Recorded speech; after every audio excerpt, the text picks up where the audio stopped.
I know they will, and while I have life, I thank you for your sympathy. But enough of this. I will begin my tale. It is my last task, and I hope I have strength sufficient to fulfill it. I record no crimes. My faults may easily be pardoned, for they proceeded not from evil motive, but from want of judgment, and I believe few would say that they could, by a different conduct and superior wisdom, have avoided the misfortunes to which I am the victim. My fate has been governed by necessity, a hideous necessity.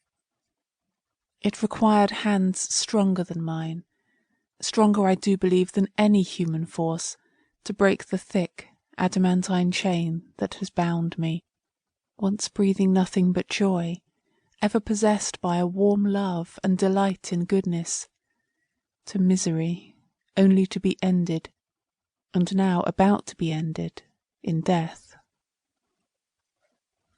But I forget myself, my tale is yet untold.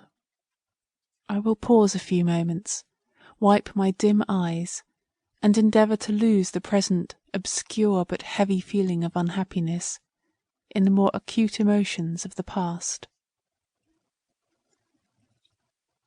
I was born in England. My father was a man of rank.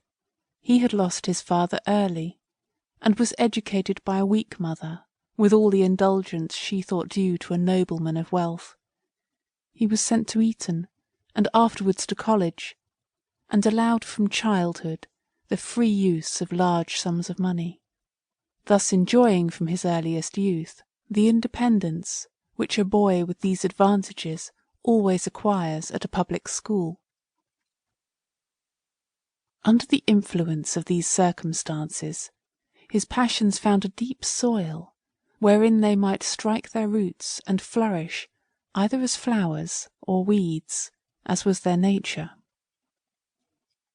By being always allowed to act for himself, his character became strongly and early marked, and exhibited a various surface on which a quick-sighted observer might see the seeds of virtues and of misfortunes. His careless extravagance, which made him squander immense sums of money to satisfy passing whims, which from their apparent energy he dignified with the name of passions, often displayed itself in unbounded generosity. Yet while he earnestly occupied himself about the wants of others, his own desires were gratified to their fullest extent. He gave his money, but none of his own wishes was sacrificed to his gifts. He gave his time, which he did not value, and his affections, which he was happy in any manner to have called into action.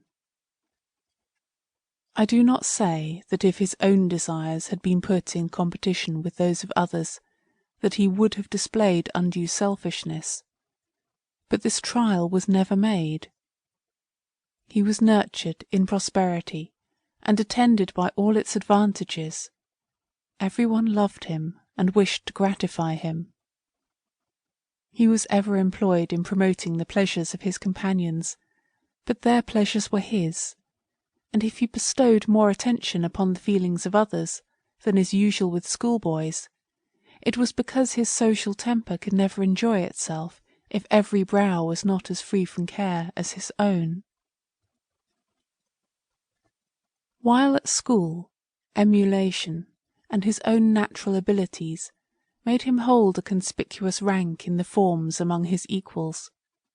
At college he discarded books. He believed that he had other lessons to learn than those which they could teach him. He was now to enter into life, and he was still young enough to consider study as a schoolboy shackle, employed merely to keep the unruly out of mischief, but as having no real connection with life, whose wisdom of riding, gaming, etc., he considered with far deeper interest. So he quickly entered into all college follies, although his heart was too well moulded to be contaminated by them. It might be light, but it was never cold. He was a sincere and